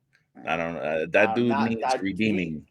Not Jack Perry though, but yeah, like when I saw him put the open challenge out, I was like, oh, okay, that's interesting. And then when I saw Jack Perry, I was like, really, bro? You're like immediately. My first thought was, really, fucking Jack Perry is gonna be IWGP champion? Yeah. Get the fuck out of here! Like, there's no way. So immediately, I was already turned off because there's no chance. Maybe Wardlow would have been the best one for that, because you'd be like, hey, shit, maybe they're gonna fucking put it on Wardlow. Like you don't know, you know what I mean? Wardlow's a fucking giant dude. I would have believed it more. You know what I mean? But next, we'll see what happens with this dude, man. He's supposed to say he's got a segment on this week's Dynamite, so we'll see. I'm hoping he turns heel and kind of flourishes in that role. Not a big fan. But again, the Sonata guy, I hope the best for him, because it doesn't seem like, even reading that the Japanese fans even really kind of like this guy. So he's got his kind of word cut out for him. This match was, dude, I wanted this match to be at least 5 minutes longer. And this was Orange Cassidy, Shibata, Daniel Garcia, and Zack Sabre Jr. Bro, I'm going to tell you something right now. Again, I'm not one of these dudes who's very big or up on New Japan like that, but I fucking love Shibata. Shibata is like quickly becoming like my favorite wrestler, bro. Dude goes in. His presentation, I know I've used that word like 6 times, but his presentation of being like the wrestler, like that's his like nickname, the wrestler. Mm-hmm. Like he comes out with that towel and his black trunks and everything is very simple. And he just, bro, he looks like he is not there to fuck around with anybody. He's coming out to kick your fucking ass. Yeah. And I love that, bro. I love the fact that he just comes out. He don't smile. He doesn't come out and do anything at the ramp. He don't do no motions up there. He just walks out with his belt. He carries his belt like it's a piece of shit. He has his belt. He walks to the ring and he gets in the ring and he starts fighting. Like, I love this dude, bro. His kicks are super crispy. Everything he does in there looks great. I love this guy. This guy's the bomb. Yeah, I was like halfway through the match, I was like, man, I hope this motherfucker somehow wins. Yeah, he's fantastic, bro. I felt the writing on the wall was there for Orange Cassidy to retain. Because there wasn't any title changes, right? Yeah, no, none. Right? No, there was no title changes on the show no that title I think changes, which is expected in a show like this. Like where I said that's where I suspend the disbelief, and I'm like, all right, I really don't care if title doesn't change. Hello, Kenny What? and Will Oh yeah, Ospreay. Kenny and Will. Duh, okay. Yeah, and I guess that was the only one I thought was gonna change. But I guess like with the AEW titles, those weren't gonna change. Yeah, I thought these dudes went in. Orange Cassidy, it's just great how chill he is, how humble he is, and just doesn't really give a fuck. Yeah. But goes out there and just 2 years in a row had great matches at Forbidden Door. Yeah, Shibata wins. Zack Sabre Jr. looked good. You know, Daniel Garcia is Daniel. Awesome. Yeah, Daniel Garcia is just Daniel Garcia. Bro, this shit is the greatest shit ever. Like, look, I've never been a big Daniel Garcia guy. I appreciate he can wrestle and all that stuff and whatever. But ever since he started doing this shit, that shit's hard, bro. That whole shit, that shit's hard. Like, it's that dance that he does during the matches now. That shit is dope, bro. I love that shit. That's added so much to his character. That's hilarious. When he was taking those chops, and he just kept doing the dance. Then he took another chop, did the dance again. Like, that shit was hilarious, dude. Yeah. And, I actually kind of thought he was going to win this, but when I saw this guy retain, I was like, okay, going to lose this. I think the way it's going, Orange Cassidy has to lose this in like a storyline. He can't just be on a random episode of Dynamite. Nah, I say fuck that. I say have him continue his open challenge bullshit. This Wednesday, he's doing an open challenge, and who comes out? Takeshita. And Takeshita goes out there and fucking murders him and takes the belt. That's what they should do. I'm with that. I ain't going to disagree with you there. Hell yeah. Just murder his ass and take the belt. So before we dive into the next match, it has to do with CM Punk, though. So, when's CM Punk just going to wear trunks, man? I actually really liked his outfit. I liked it. I don't know, man. The outfit. I don't like when he wears the pants. Don't fuck with the pants. Suck. Nah, the pants look weird. But this outfit thing that he had with the UFC type shorts, I like that. And I think cool. I think, and this might be being a hater, but my man got his ass stomped twice in UFC. He got no business wearing gear like that. Yeah, that's true. I can understand that, but I think I've never liked if I was a wrestler, obviously I'm a big dude. I got a giant gut. Ain't no way I'm wearing those tights. Like, there's no way. So I've never been a big fan of those. I always think it just looks, it leads to the stereotype when people who like don't watch wrestling and don't understand, when they see that, they're like, oh, these guys are wrestling in their underwear. It kind of leads to that. I like, what I do like are like the like spandex shorts. You know how Billy Gunn wears like those shorts? Yeah, that type of shit. I like those shorts. Like what Matt Riddle used to wear. Yeah. And I like the not the RVD. I don't know what you call that shit. But I like the RVD. Well, the Signet is the one thing, like the Andre the Giant thing. I think the RVD thing's called something else. He wears a no shit like wrestling singlet, like high school wrestling singlet. Yeah. I like that. I like the RVD thing too. But hey, speaking of those, have you seen Maxine Dupree wearing hers? Hey, listen, bro. Big fan of her. I'm not. 2 seconds. Big fan of her. Big fan of what they're doing with that. That's all I'm gonna say. Yeah. I saw somebody posted this guy obviously was a black. Well, I don't want to say obviously. This guy was a black dude, and I bring that up only because of what he tweeted. So he tweeted a picture of her from last night on Raw, and he wrote, "Dr. Umar's just gonna have to understand." I was like, "Hey, bro, I feel you, bro. I feel you, bro, because she's so bad." Yeah, and you know what, too, bro? Shout out to Chelsea Green, yo. I saw a picture of Chelsea Green on Twitter the other day, and I didn't want to. I try not to click on the pictures of stuff like that because it's like they're not objects, I don't want people to click on my profile and just see sexy pictures of women wrestlers. Like, I don't want that fucking stigma on me that I'm one of those guys. But I saw a picture of her the other day. I was like, holy shit, bro. Shout out to Matt Cardona, bro. Because and whoever You done Maxine fucking- Dupree's you with. done came up. Yeah, back to this CM Punk. So again, not having full understanding of New Japan, this is the first Kojima match I've ever seen, which is weird because he's been wrestling for like 34,000 fucking years apparently. And he likes his bread. Yeah. So I was super impressed with Kojima in this match. Like, Yes. I liked his style. I like this braggadocious his ways. And he's not like one of those dudes who's like, we'll get into this next. One of these broken down old dudes who like you're looking at him and you're like, ugh, that this guy probably shouldn't be doing this anymore. He didn't look like that. He was out there going in. And I'm gonna keep it a buck. After like in the halfway point of this match, I was like, I'm really fucking liking this match. Like, I didn't think CM Punk was gonna come out. I thought he was gonna look sloppy. I thought things were not gonna go. And I was like, yo, CM Punk looks fucking great. For his first singles match, absolutely. Kojima looks great. I'm enjoying this match. I enjoyed the finish. I like when he was chopping the fuck out of Punk and Punk was trying to run away. Yep, from the crowd that was first into it, turnbuckle. booing Punk. Yeah, I enjoyed it. This was good. I wish this would. I get why they did the MJF Tanahashi thing first, because you don't want the AEW title just in the middle of the card. And as they say, as Bully Ray says it, and a lot of wrestlers say it, if you're not closing the show, you want to open the show. Right. So I get why they did it. They did it well too, because MJF has been known like, I want nothing to do with Forbidden Door. So but this would have been a great opener to the show if that wasn't like a thing, I thought. Yeah. And MJF even posted like immediately. Did you see that tweet that he wrote a time tweet? Yes, dude, that was awesome. That was hilarious. Awesome. Dude, I love MJF. He's great. I think he literally was at the airport in that video.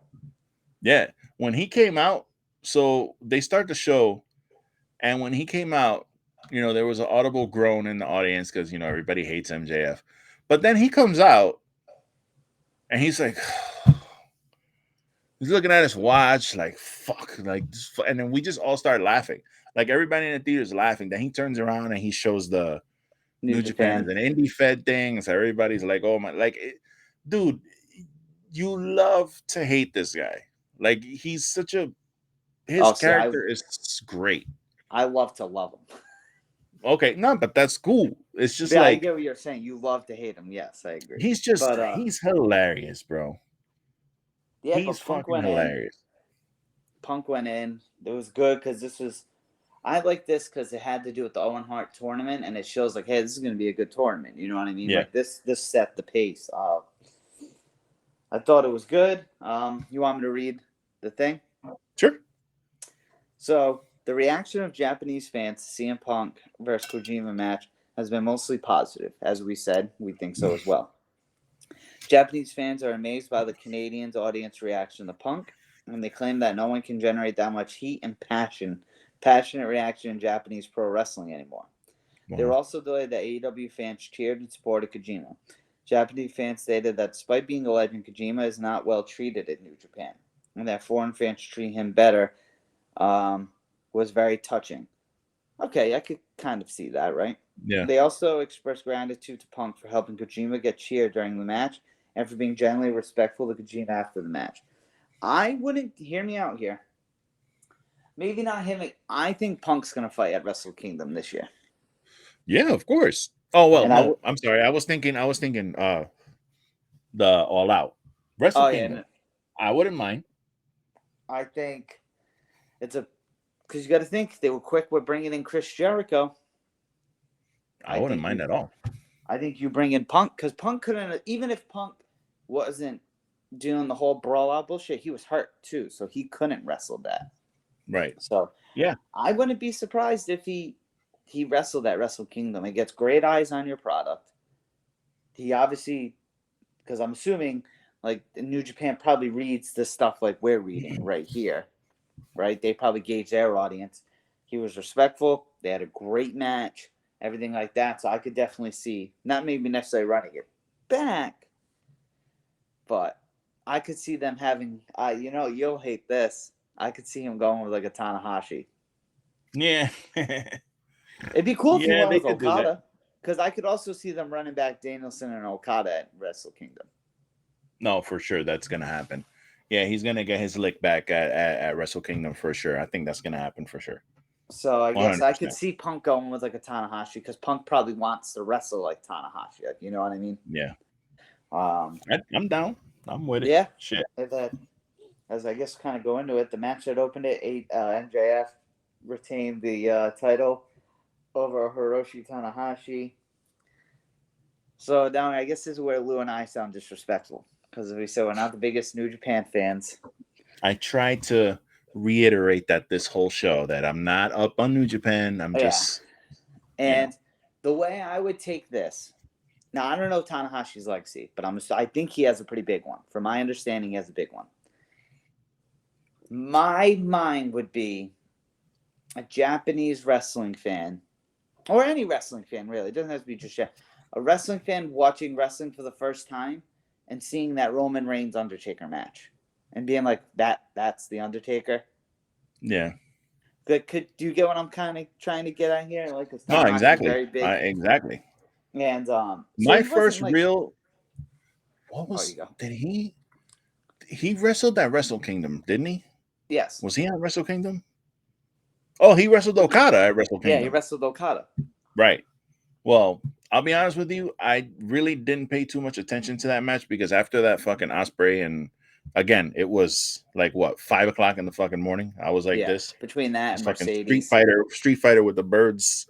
Yeah, going around my head. So I didn't really pay too much attention to that. But literally, my first actual Tanahashi match that I really watched was the match with Swerve earlier this week, and I was like, yeah, this is fucking brutal. Like, this guy is, I said in our chat, this is the Japanese Matt Hardy to me, because this motherfucker looks like he cannot bend his back and he's having trouble running and moving. And I was just like, I know that name rings bells in New Japan. Like, I got that Fire Pro Wrestling game. He's right up there. It's him and Okada, like right on the fucking cover. It's him, Okada, and Kenny Omega.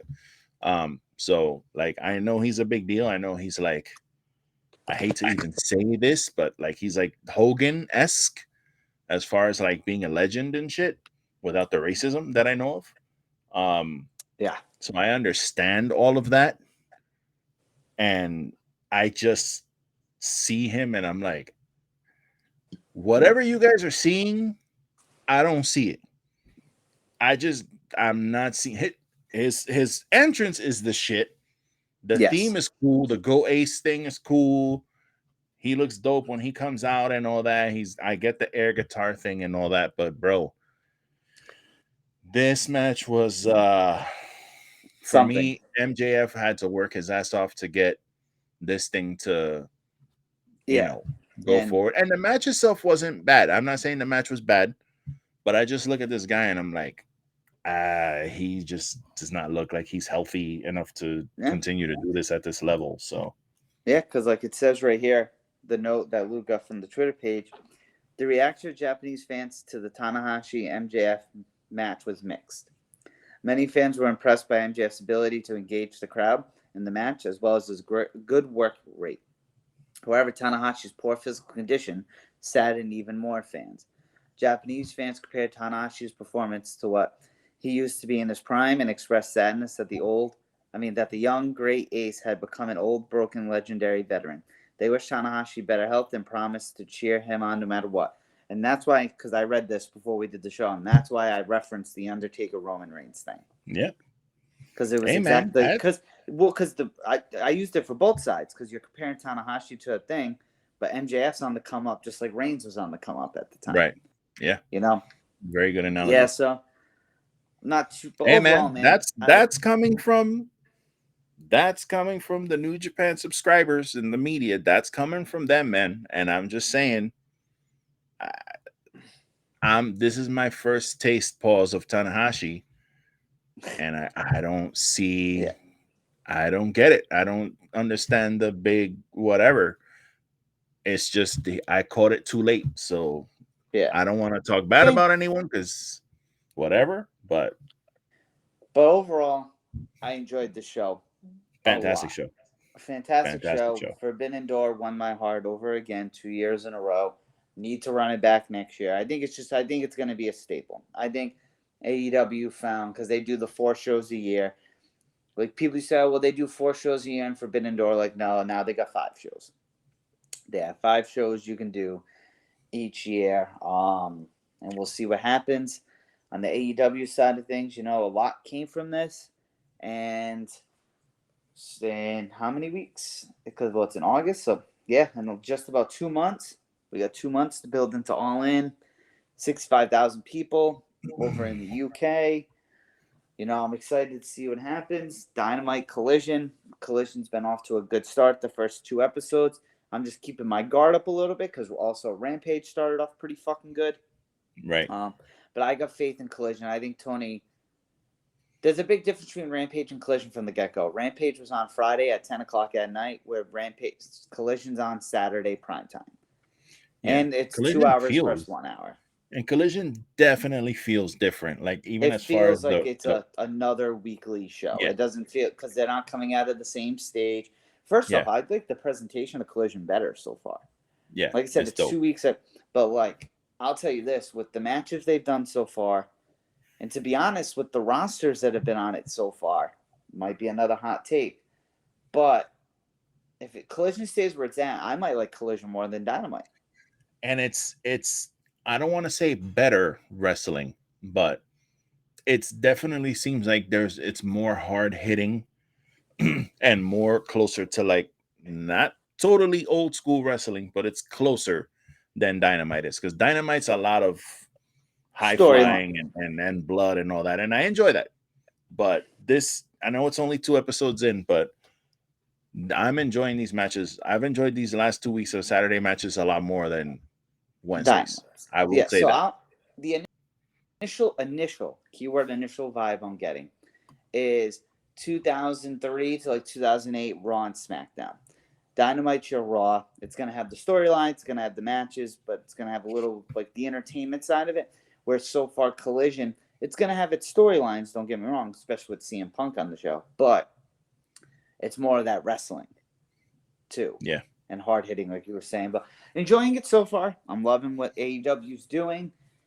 And Lou, since and again, one little anecdote about Collision. Again, we don't talk about ratings here, but they did 500,000 and I think it was 500.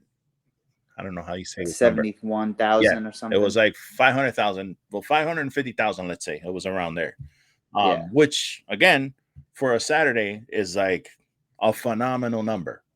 But, you're going to have people going, oh, there, you didn't get 1 million. It sucks. So, the rating definitely dropped, but it's still I think it's one of the top 3 shows on Saturday. So, because usually they're showing Rush Hour or fucking Lord of the Rings or something at that time. So, of course, it's going to get much better ratings than that. So, it's doing well so far. We'll see how it continues. Yeah, but Lou, one cool thing, and we're going to dive into it since we have a little bit of time. I don't think we'll be on it too long, is starting this Saturday is the Summer of the UK Wrestles. Got Money in the Bank, and we got All In. 2 great shows. So I figured while we have the time,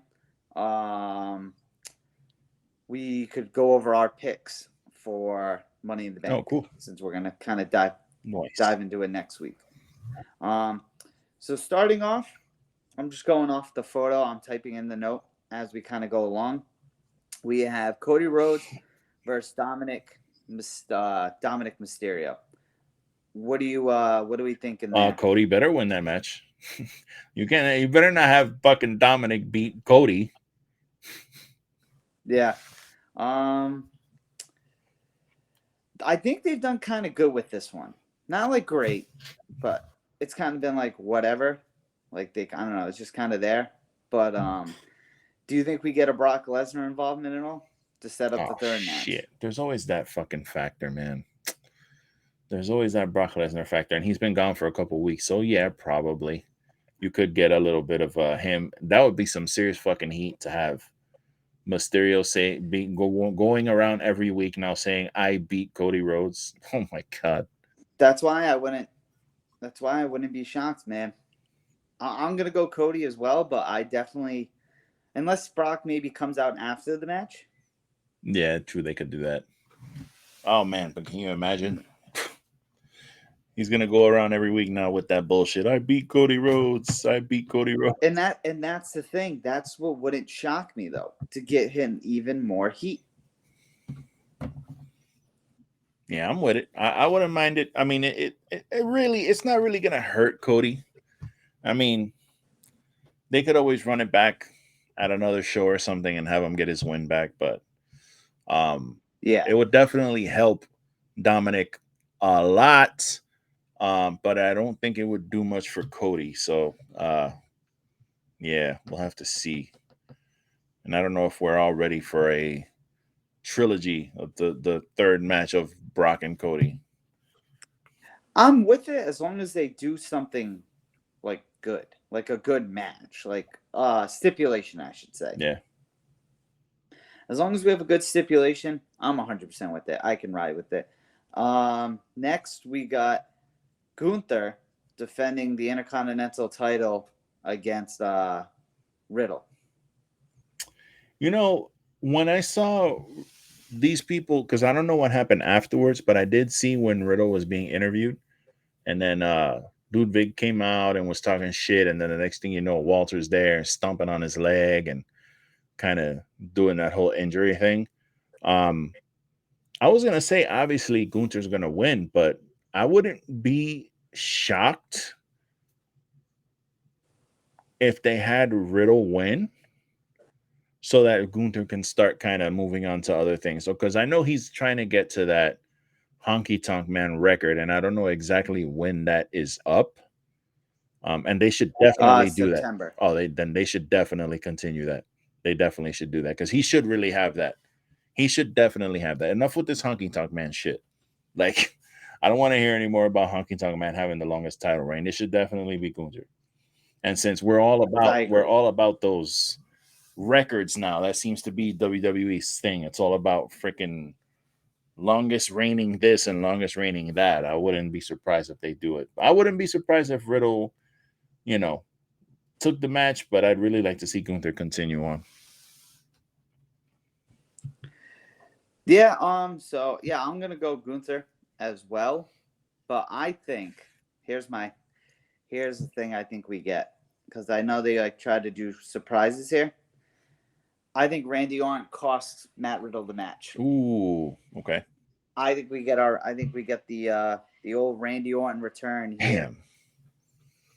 I mean, I could see that, but I'd really not like that. I don't want to see Riddle versus Randy Orton, man. I like them, man. I like them. I like RK Bro, dude. I really do. Like, I know they throw a lot of these tag teams together, but I like the fact that, like, he gave Riddle the rub, like, you know what I mean? Like, because Riddle was having problems before all that shit. Like, he was having problems. Like, he had beef with Goldberg. That shit didn't go well in the back. And people were thinking that he was aloof and shit and not really serious about things. And then they paired him up with Randy, and that shit got over. And Randy giving him the rub, it helped him out a lot. So, I don't know. See, I think, and that's the only thing I don't like about it is that, are you gonna have? Because you want Riddle to get the rub from Randy, but at the same time, you don't want Randy to lose right when he gets back either. Yeah. So it's kind of like, where are we going with this? I don't know, man, but I think it's gonna happen because SummerSlam's right around the corner. You got to build that up. But I know Kurt Angle was saying something. Kurt Angle said something on his podcast about that. He thinks Randy's coming back real soon. That's what I'm saying, man. Yeah. I definitely think Randy Orton comes back in this capacity. Maybe it's to feud, help Riddle. Maybe that's what they do in the beginning. Yeah. And they bring back, and then maybe the turn happens at SummerSlam. Because I don't know, can you bring RK Bro back and do it all the way till Mania to maybe have a match at Mania? Nah, I don't. No. I don't. So I'm trying to figure out what, because I feel like right now the tag team they're kind of lost right now as far as the tag team thing. I don't think they really know what to do now that because I think the big, like, the money shot was Kevin Owens and Sammy winning the belts. Like that was the echelon of that thing. And now it's like, okay, well, what do we do? Because like we're not gonna continue with this bloodline shit because the bloodline's doing its own thing right now. It's imploding. And Yeah. you don't really you have these tag teams there, but you don't really seem to be doing much with them. I think they need to get the titles off KO and Sammy. They really should. I think it's been long enough. As much as I like them being champs, they need to get them off. But I think it's been long enough. They've had they've had the belts a good amount of time or whatever. It's fine. And I think it's time for actual tag teams to get the tag team belts. Like, yeah.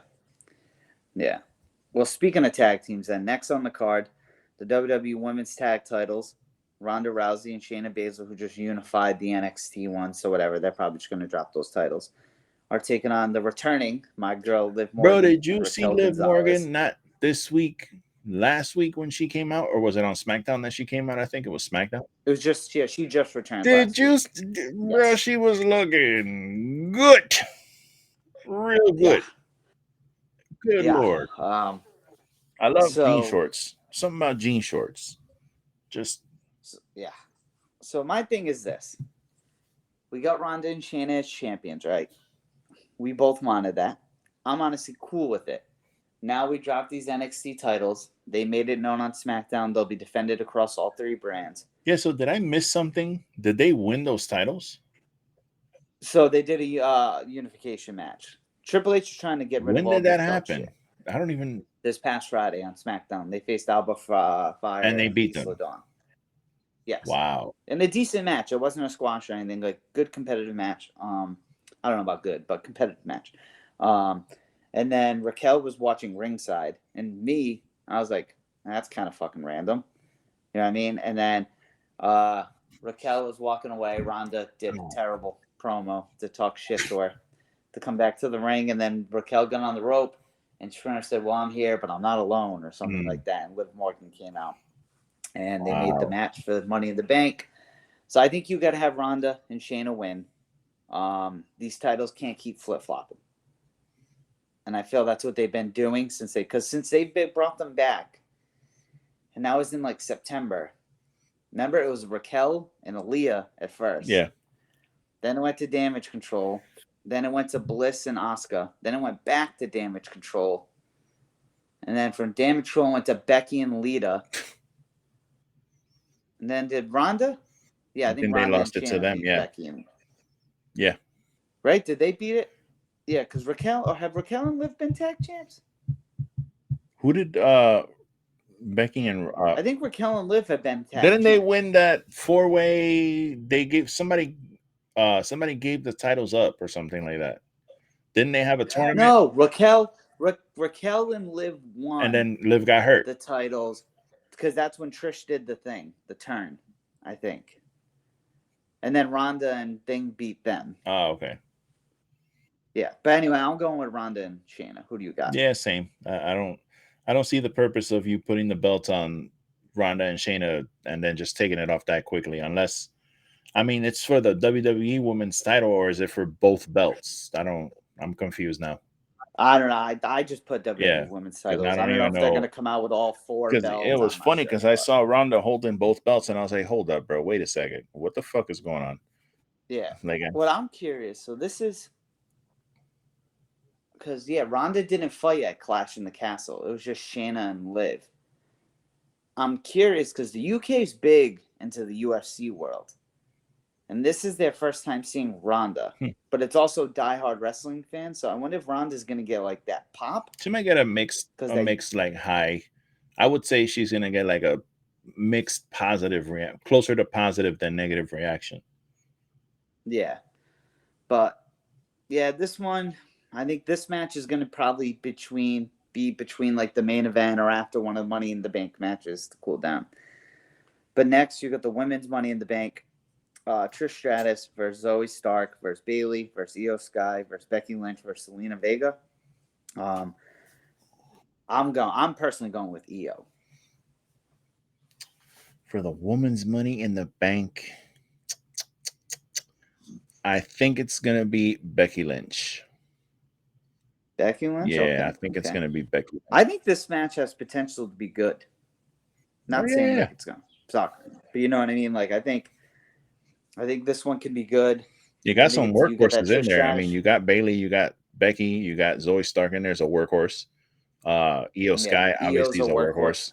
And Trish Stratus, that match that she had 2 weeks ago, that was like her first singles match in like I don't know how many decades, and she was great. She was great in a singles match. So yeah, and then Zelina can do some cool shit too when she goes. Yeah. So I think this one's going to be really good. I have a feeling Io's going to do something crazy. She'll jump off of something high. Yeah, she's going to jump off something. I could see Zelina. I think Zelina is going to have a big spot in this match for some reason. Yo, I know I sent you that. Did you end up watching that Penta Oscuro versus Io Sky? Yo, I've never seen I'm gonna say it. Fuck it. I never seen a bitch jump off. I never seen some crazy shit like that. That was completely unsafe. Like I couldn't believe that she did that shit. For those of you who don't know, she jumped off like in Lucha Underground. They had like an arena, and she went to the top of the arena and she jumped off, like a plancha onto Penta, which was fucking insane, and won the match, which is crazy. Fucking crazy. She's nuts. Yeah, so there's going to be some good spots here. To be honest, and this is a good thing, I'm going for Io, but I really wouldn't care if any of these women won. Even like Trish, I really would not care, because I think it'd be intriguing to see like a legend win the brief. Yeah, that'll just continue her storyline. That would be good too. Yeah. And then next, we got the men's Money in the Bank. We got Logan Paul, Ricochet, Shinsuke Nakamura, Butch, Damian Priest, LA Knight, and Santos Escobar. I'm all in on the LA Knight fucking train. Yeah, I'm on the train. I got my ticket. I'm sitting front row. The train's smoking. It's going 500 miles an hour. I'm on the train. I am on the LA Knight train. Yeah. Dude, I don't care. Some people are saying he was trying to be like that promo he did not this past Monday, the Monday before. Yeah, I got a map, and you shove all those Prime bottles because that briefcase has got one name on it, and it's everybody's saying, like you only get these opportunities so many times in wrestling where somebody's so over. Just give the fucking fans what they want. Let him win. Let him have the pop. Let him do his thing. Let him have the briefcase. Just let him create and do his thing and see where it goes. If it fucking fails, it fails, whatever. But I don't think it's going to, because this guy is fantastic. I think he's just going to excel. So just let him do it. Let him go in there with Seth Rollins and challenge him for the title. Put the belt on him, for fuck's sake, even. I don't care. I know. I would love to see him Imagine if he wins and the same night cashes in on Seth Rollins. Hell yeah. Let him fucking do it. I'm all in. And it's just Logan Paul's in that match. He ain't winning that shit. Ain't no fucking way. Bro, that pissed me off. Like, all these guys are having all these round robin qualifying matches to get into this fucking match, and then this dude just shows up and he's like, hey, I make money in the bank over here. Oh, I don't know why he. I'm happy he's finally being the heel, though. Yeah, I mean that's fine, but it's just like, what the fuck? This guy just shows up. You couldn't have him at least show up that Monday and have a qualifying match, and win it, so you can at least be like, okay, I won my match. That's the thing, because they advertised him for Raw. I get it for the ratings, but imagine if you just said Logan Paul's wrestling on Raw. And even if you did something really heelish, like have him face like Akira Tozawa, like someone who always gets squashed. Make up a fucking I hope him and Ricochet do have a cool moment. That's what I think is gonna. They're gonna do something where they kind of like take each other out again. I hope they do, because I'd like to see them two at SummerSlam. Yeah. And maybe that's why Ricochet's been on this little winning streak. Because maybe they're gonna do Yeah. that. Because that'd be a dope That'd be match. fucking cool. That'd be really cool. Who's your pick though? Oh, You I'm on LA Knight? I told you, bro. I'm on the train. I have my ticket in hand. I'm sipping my Earl Grey tea. The train's smoking. It's going 500 miles an hour. I'm on the LA Knight train. Yep, I'm all in. We forgot all about poor old Santos Escobar. I think he's gonna have a highlight in this match too, though. Like I think he's gonna be great in there, but it's just like, damn, he ain't winning that goddamn match. Nah, so another L for the LWO. Same with Butch. Oh, whenever I hear Butch, I always laugh. Pat McAfee last summer. Remember when Butch went missing? Yeah. He had Sonya Deville on the show. Like, where's Butch? Where's Sonya? Where's Butch? I don't know, every time I hear it. But anyway, next we got in the World Heavyweight Championship match, Seth Rollins defending against Finn Balor. I'm just going to be quick and to the point here. Come on. I think Seth Rollins retains here, and we get that Drew McIntyre return. Yep, Seth Rollins is going to retain here. I think it's going to be a good match. We'll probably get some shenanigans with the Judgment Day, I assume. But end of the day, Seth Rollins retains, and Drew McIntyre returns, and Claymore kicks the shit out of him. How about that? How about Seth Rollins has his brutal match with Finn Balor. He ends up winning. Drew McIntyre shows up. Claymore throws him into the steps, throws him into the other steps, throws him into the railing, throws him back in the ring. Claymore, he walks out, and here comes LA Knight's music. Boom. Night, yeah. Gets in there, hits his finisher. Boom. 1, 2, 3. We got a new champion. Let's go. Fucking Triple H. Book that shit. I'd be down for that, but I kind of want to see Drew get a title shot, though. Yeah, true. Well, he can. I mean, you're gonna have Drew do that. He's gonna feud with Seth Rollins for a while. That'll get him back in, his ring shape. He'll be, he'll get his feet wet again. Meanwhile, LA Knight could just continue on. There's plenty of people for him to feud with. He could feud with Judgment Day, Damian Priest, Finn Balor, whoever. And then they can hook back up later. I mean, they can always. There's plenty of time to do all that shit. So, I would like to see that though. That would be fucking really cool. I would love to see LA Knight be champion, bro. That would be fucking same, dude. Oh, that's gotta happen. And it wouldn't hurt Seth at all. Imagínate, he has that fucking match, and then Drew comes out and just destroys this guy after the match, and claymores him twice, and throws him into the stairs, and throws him in the ring, and then he gets beat. That's not gonna hurt him at all, bro. He got screwed. That's how that's how I'd see it. He's like, he just got screwed. So I would, oh my God, the thought of LA Knight being champion is fucking, I'm salivating now because of that. Yeah. And then in our main event, which I'm assuming is the main event, we have the Bloodline Civil War. The WWE Undisputed Universal Champion teams up with the Enforcer or the Street King. I don't know what his name is now. Solo Sikoa taking on the Usos. As we all know, Jay and Jimmy turned on the Bloodline last week. I forgot what happened on SmackDown. The Usos prevailed on top, though. I'm pretty sure. I like how they showed up last night and beat the shit out of their little brother. I know, that was pretty dope. I'm not gonna say what I said to you about the match on the pre-show. So if people didn't hear it, they kind of maybe. And that has nothing to do with my pick, honestly, either. I just don't want to mention it. But I got Roman and Solo winning. The Usos have been kind of Friday's gonna determine a lot, but they both fucked up. They've been just fucking up Roman, to be honest. So it's kind of like when you're up so much that you got to come down. Right. So personally, I got I got the Bloodline going. I have 2 thoughts about this. We talked about this on the pre-show, and I had a thought that WWE would bring in the Gorillas of Destiny to kind of like replace the Usos.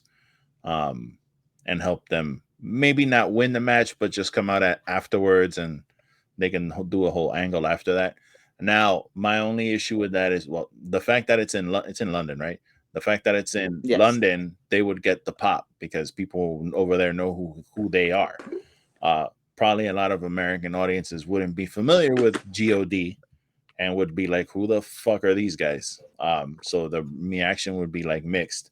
So that wasn't like an idea I had that they can do. But I'll be honest with you, bro, and I say this with all due respect to this angle. I don't want it to sound like I don't care, but like I don't care who wins this. I just want to see what happens. Like I don't even know where they're going.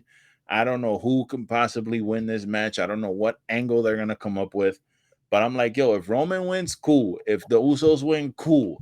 I just want to see this continue and see where it's gonna go next. So I'm like, I don't even care about the pick. Like honestly, I would say But Roman. who is it though? I would say Roman and Solo win because you're not gonna beat Roman yet. Eventually, Roman will lose, but it's not gonna be here.